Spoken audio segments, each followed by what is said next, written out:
और जब उनको दुखी देखा तो भगवान ने शीतल मंद सुगंध वायु बहाई, जिससे उनको कुछ चैन मिला। अचानक मंदराचल डूबने लगा तो भगवान समझ गए ये सब गणेश जी की करामात है। गणेश जी को पूछा नहीं तो उन्होंने विघ्न उत्पन्न कर दिया। तब भगवान विशाल कच्छप रूप धारण करके मंदराचल के नीचे चले गए और अपनी पीठ पर पर्वत को धारण कर लिया। बोल कच्छप भगवान की विलोक्य विघ्नेश विधिं तदेश्वरो दुरंत वीर्यो वितथा विसंधि कृत्वा वपु काच्छपमद्भुतं महत् प्रविशतोऽयं गिरिमुज्जार। विलोक्य विघ्नेश विधिम, विघ्नेश कहते हैं भगवान गणेश जी को। तो गणेश जी की करामात जान करके भगवान कच्छप अवतार ग्रहण करके विशाल पर्वत को उठा लिया। मंदराचल पर्वत फिर टिक गया, फिर घर्षण होने लगा, समुद्र मंथन चालू। और अब की बार अमृत की चाह सबके मन में थी, पर निकल गया विष, हलाहल नाम का विष। और उस विष को पचाने का सामर्थ्य किसी में नहीं। भगवान नारायण से सब कहने लगे महाराज रक्षा करो। भगवान बोले हम माखन मिश्री खावे बारे, ये विष हमारो बिल्कुल खाने को काम नहीं। अगर विष कोई पचा सकता है तो वो देवादिदेव महादेव हैं। तो सबको महादेव की शरण में भगवान ने भेजा। सबने भगवान शिव को पुकारा।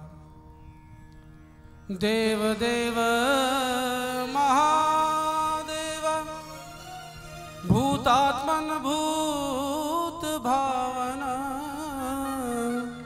त्राहि नः शरणापन्ना त्रैलोक्य दहनाद विशाल।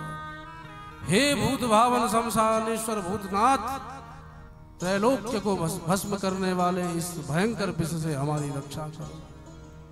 भगवान के बगल में भवानी बैठी थी देवी, ये सब हमें विष पवाना चाहते, पी ले। अब कोई देवी थोड़े कहे कि स्वामी आप पी लो।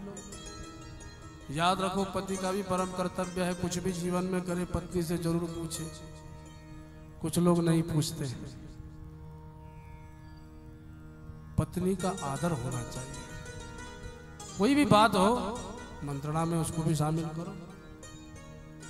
भगवान ने सबसे पहले मां भवानी से पूछा देवी क्या करें। अब भवानी जानती तो है भोलेनाथ का प्रभाव, पर कैसे कहें। अरे हमारे भोलेनाथ कितने भी प्रभावशाली हो, पर कोई पतिव्रता कहेगी कि जाके जहर पी लो आप। तो क्या कहा, ऐसी बात कही कि भोलेनाथ खुश हो गए। बोले भोलेनाथ आप तो वही करो जिसमें सबका कल्याण हो। अच्छा देवी हम समझ गए तुम्हारी चतुराई, चाहती तुम यही हो हम पिस पी ले ताकि देवता प्रसन्न हो जाएं। ठीक है भाई, तुम्हारी मैया ने भी कही दियो है, लाओ विष। महाराज 1-2 किलो नहीं था, क्विंटलों था। और भोलेनाथ ने अंजलि बांध करके उस हलाहल विष का पान कर लिया। ततः करतली कृत्या व्याप्तं हालाहलं विषम् अभक्षयन् महादेव कृपया भूत भावना। भूत भावन महादेव ने अंजलि बांध करके उस भयंकर विष का पान करना प्रारंभ कर दिया। बोलो शंकर भगवान की जय हो। नारायण नारायण नारायण श्रीमन नारायण नारायण नारायण श्रीमन नारायण नारायण नारायण श्रीमन नारायण नारायण नारायण भजमन नारायण नारायण नारायण भजमन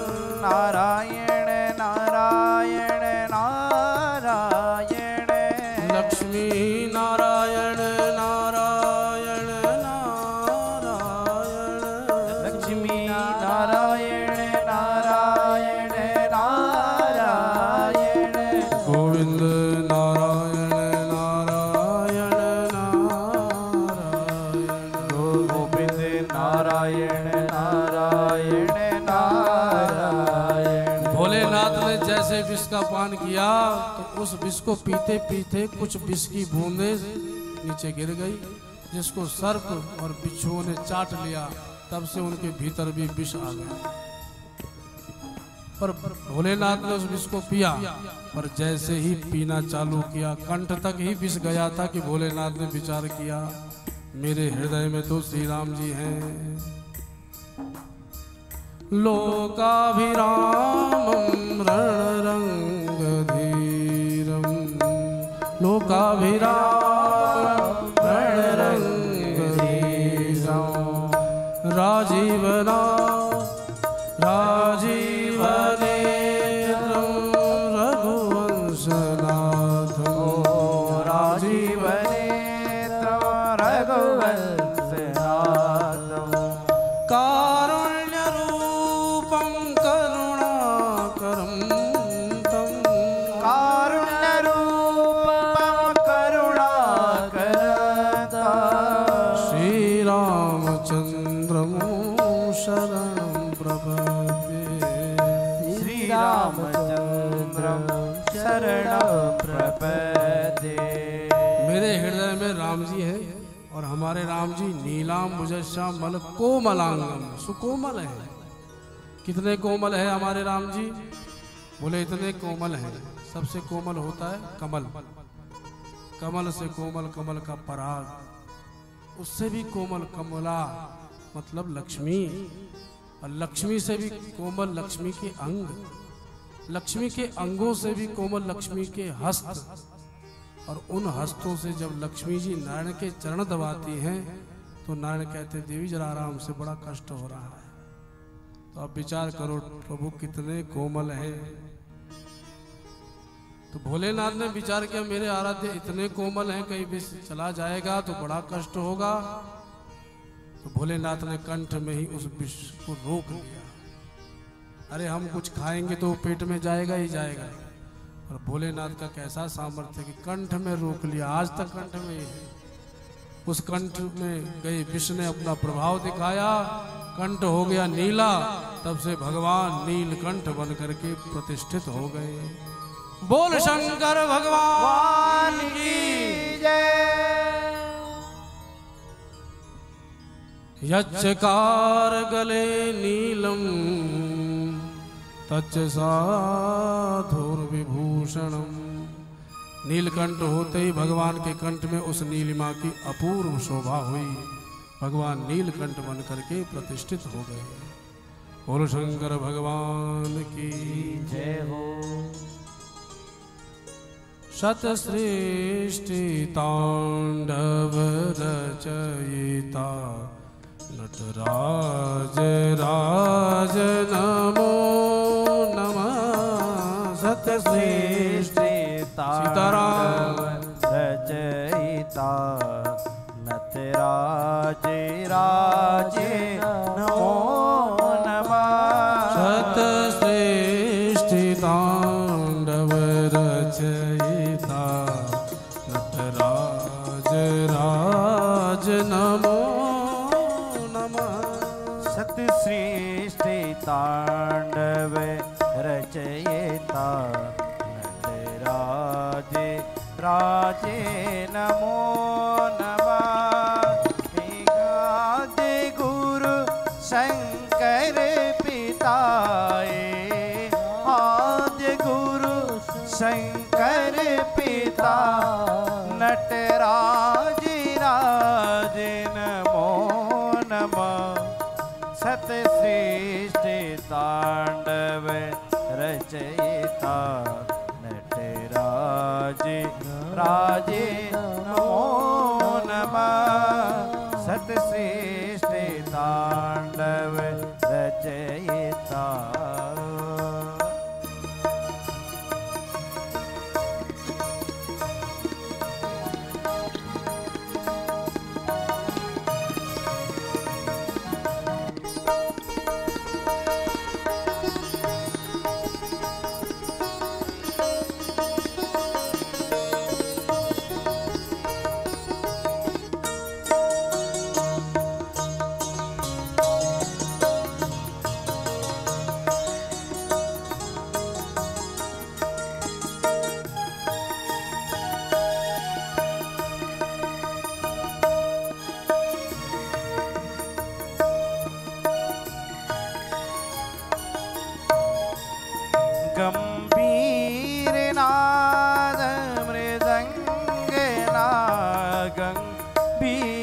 नाद मृदंग नाद सबके उरे ब्रह्मांड नाद नित्य होते नादि प्रचंड नाद नटराजे राजे नमो नमः सतश्रेष्ठ तांडव रचयिता नटराजे राजे नमो नमः सतश्रेष्ठ तांडव रचयिता।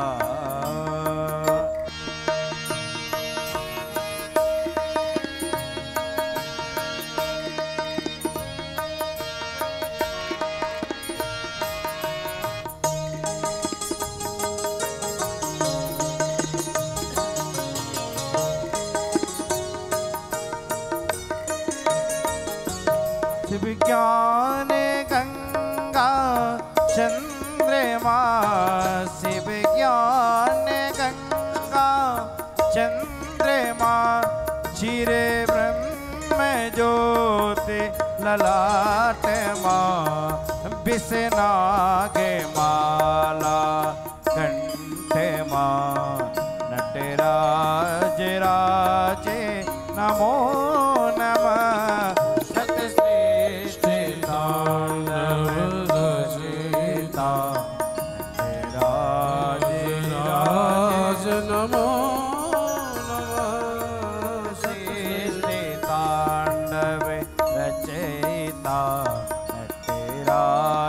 राजे नमो नमः। बोल शंकर भगवान की जय हो। देखो कितना शुभ अवसर है, महादेव की कथा चल रही है जो कैसे हैं, शम करोति यह सह शंकरा, कल्याण करने वाले हैं। भोलेनाथ सदा सर्वदा जगत कल्याण के लिए अग्रसर होते हैं। ऐसे ही हमारे परम पूज्य अर्चनीय वंदनीय अनंत श्री विभूषित श्री बाल योगी सर्वदास महाराज श्री, उनका तो हम नित्य स्तवन करते ही है यहाँ से, पर आज सब हमारी कालिका भवन माता मंदिर समिति के सब बड़े बड़े संरक्षकगण सदस्यगण सब आए हैं और आप सबका हृदय से आप सबको देख करके हमें लगा हमारा परिवार आ गया।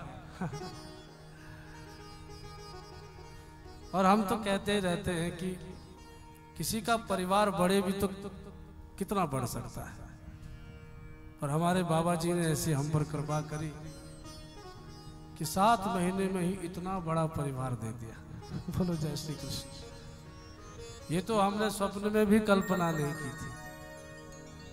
आए तो हम कालिका माता मंदिर में जब सर्वप्रथम थे तो भागवत कथा के लिए आए थे, पर जब बाबा जी की प्रेरणा से हमको श्री सिंदूरिया हनुमान महाराज की चरण सेवा मिली तो हमें लगा कि बाबा जी ने हमको ये सेवा दी है और जितना हो सकता है मन से हम करते हैं। फिर भी कभी कभी त्रुटि सी लगती है, हम उस भावना तक कैसे पहुंचे, तो फिर भी जितना संभव हो पाता है हम सेवा करते हैं और बाबा जी हमारी त्रुटियों को अनदेखा करते हैं। बोलो जय श्री कृष्ण। क्योंकि हमारे बाबा जी महाराज भी बड़े करुणावान, जिन्होंने कभी चाह जीवन में नहीं रखी और सबकी चाह पूरी कर दी। ऐसा कौन हो सकता है? न पा करके सबको दे दिया, ऐसा कौन हो सकता है? अरे विरक्त लोगों ने बड़े देखे होंगे, बड़े सुने होंगे, पर ऐसा विरक्त जो गृहस्थियों के बीच में रहकर विरक्त रहा, ऐसा कौन हो सकता है? भोलेनाथ की चर्चा चल रही थी जो कल्याण स्वरूप हैं, साक्षात शिव रूप में ही परम पूज्य महाराज श्री बाबा जी सदा विराजमान है यहाँ कण कण। इसलिए सबको प्रेरणा मिलती है। एक बच्चा भी पैदा हो रहा तो वो जय श्री कृष्ण बोल जाता है, कौन बुलवा रहा है? याद रखो, संतों का ऐसा प्रभुत्व होता है जो अघटित को घटा देता है और घटने वाले को अघटित कर देता है। अघटित घटना पटीयसी, ये संत महिमा और भगवंत महिमा है। प्रायः संत लोग किसी एक मार्ग पर पथिक होते हैं, और हमारे बाबा जी ने कालिका माता मंदिर में मां भवानी को भी स्थापित किया, श्री सिंदूरिया हनुमान जी महाराज को भी स्थापित किया, दूनेश्वर महादेव को भी स्थापित किया, और हमारे राधा विनोद सरकार भी वहां विराजमान हैं। ऐसा कौन कर सकता है? ऐसे संत नहीं, वो तो कुछ और ही थे, परमहंसों से भी परमहंस थे और हैं थे। हमने इसलिए कहा, हो सकता किसी को ठीक न लगे, पर हमने देह के लिए थे का प्रयोग किया। आत्मा और उसी तेज के साथ तो बाबा आज भी है, हम सबके बीच में हैं। अगर वो ना होते तो हम यहाँ एकत्रित भी ना होते। बोलो जय श्री कृष्ण। सब उनकी महिमा है। तो अपने परिवार को देखकर हमें इतना हर्ष हो रहा है कि शब्द नहीं मिल पा रहे हैं, तो शब्द खोजने का प्रयास कर रहे हैं। अस्तु, आइए भोलेनाथ की कथा में प्रवेश करें। आज कृष्ण कथा भी है और हमारे सभी परिवारवासी और इस मंदिर से जुड़े हुए भी सब आए हैं। आज इतना दिव्य आनंद बरस रहा है। हमारे बाबा जी भी कृष्णोपासक विशेष रहे, क्योंकि भगवान कृष्ण साक्षात भगवान भागवत के अनुसार बताए गए हैं। भोलेनाथ ने जब भयंकर विष को पचा लिया तो सारे देवतागण मिलकर के भोलेनाथ की स्तुति करने लगे। फिर पुनः समुद्र मंथन प्रारंभ हुआ। अब की बार कामधेनु गैया प्रकट हो गई जो ऋषियों को दी गई। उच्चैश्रवा घोड़ा निकला तो देवताओं के पास चला गया। वारुणी देवी निकली जो दानवों ने ली। इतने में कौस्तुभ मणि निकल पड़ी। कौस्तुभाख्यम अभूत रत्नम पद्मरागो महोदधे तस्मिन् हरिः स्पृहां चक्रे वक्षे लंकरणे मणौ। सबके सब मणि के लिए भी आगे बढ़ने लगे। भगवान बोले, भैया सब तुम ही लोगे कि हम भी कुछ लेंगे? ये मणि तो हमको दे दो। तब कौस्तुभ मणि भगवान के वक्षस्थल की शोभा बनी।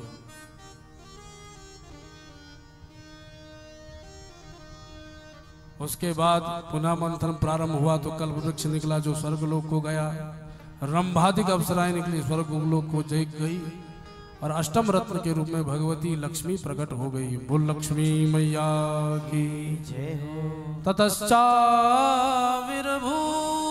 साक्षात श्री रमा भगवत परा रंजयंती दिशा कांत्या विद्युत सौदामनी यथा। जैसे आकाश में बिजली चमकती है पर चमकने के बाद कहाँ लुप्त हो जाती है कोई जानता नहीं, ऐसे भगवती श्री महाप्रकाश के रूप में प्रकट हो गई। पर अचानक प्रकाश कहाँ चला गया कोई जान नहीं पाया। सामने तो रमा देवी खड़ी थी। सब रमा देवी की चाह रखने वाले लड़ पड़े, पर रमा जी ने आकर के भगवान विष्णु के गले में वरमाला डाल दी। तब से नारायण की वामांगी लक्ष्मी जी बन गई। बोल लक्ष्मी नारायण भगवान की जय हो।